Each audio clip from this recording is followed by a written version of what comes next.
and I'll be ready for my close-up.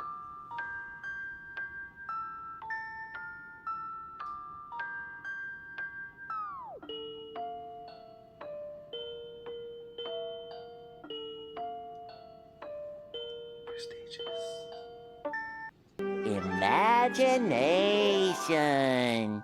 When the only position you should be assuming is behind the guardrail with all of them.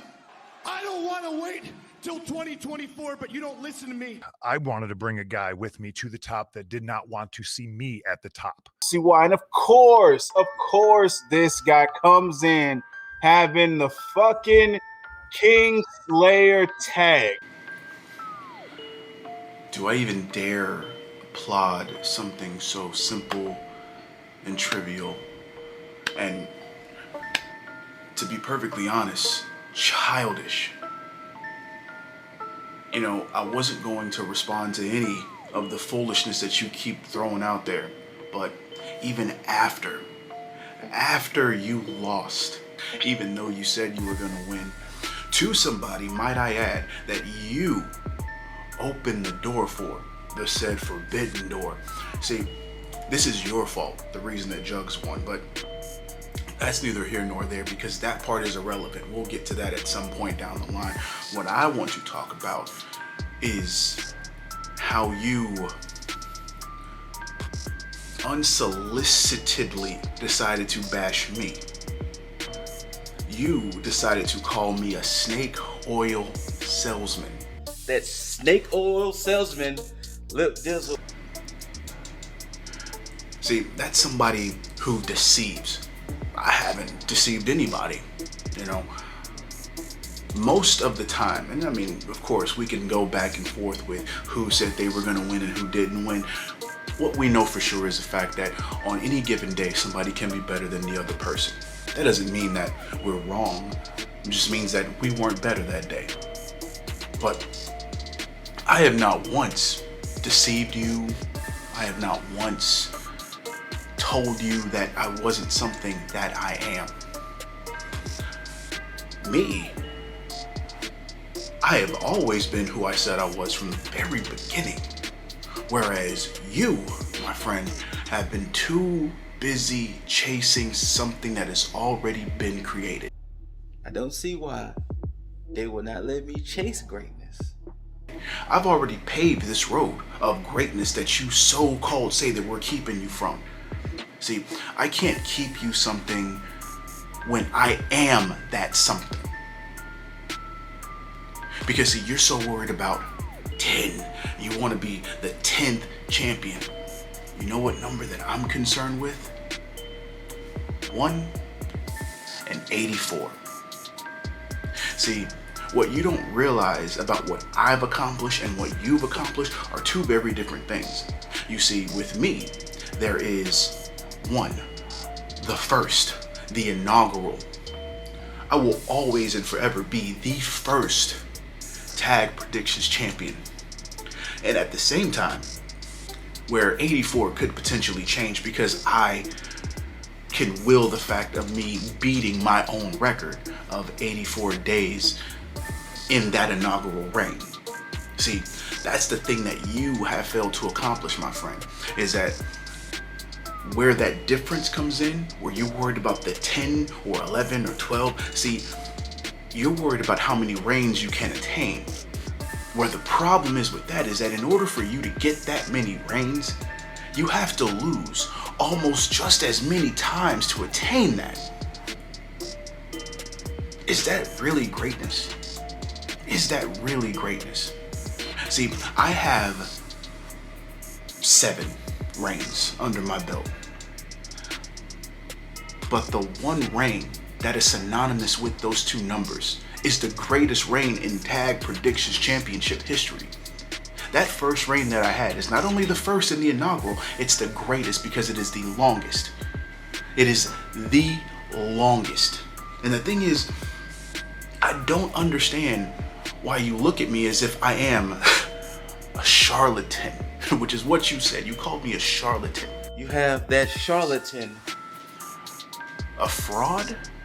A fraud? You think that I just have false claims of what I predicted? You think that 2021, when I reigned and defended my championship at that time in your house, 2021, Hell in a Cell, Great American Bash, is that not good enough? I mean, SummerSlam, TakeOver 36. Interesting. I didn't think about that. Okay. And then let's not dare to mention the fact that when I lost that championship, it wasn't because you beat me. It wasn't because Jaeger beat me. It was because I went, and let's go ahead and coin the phrase that you continue to use over and over and over. Because Dizzle, go full Dizzle. Once again, I'm going full Dizzle. I'ma just go full Dizzle. Go full Dizzle. Full Dizzle. See, I happen to be a pioneer in this game because everything that I do, it's either a coin phrase or something that people want to replicate. I.e., you. See, I beat myself all out 2021 when I made the bold prediction everybody thought I was crazy for, which inside it may have been. But that's the thing, is that I'm the one that's out here taking the chances, making the unexpected calls, making the predictions that people are afraid to make, which is why I am so great. I don't make the safe bets. I even gave myself a limitation in terms of WWE where I have chosen not to vote for Charlotte.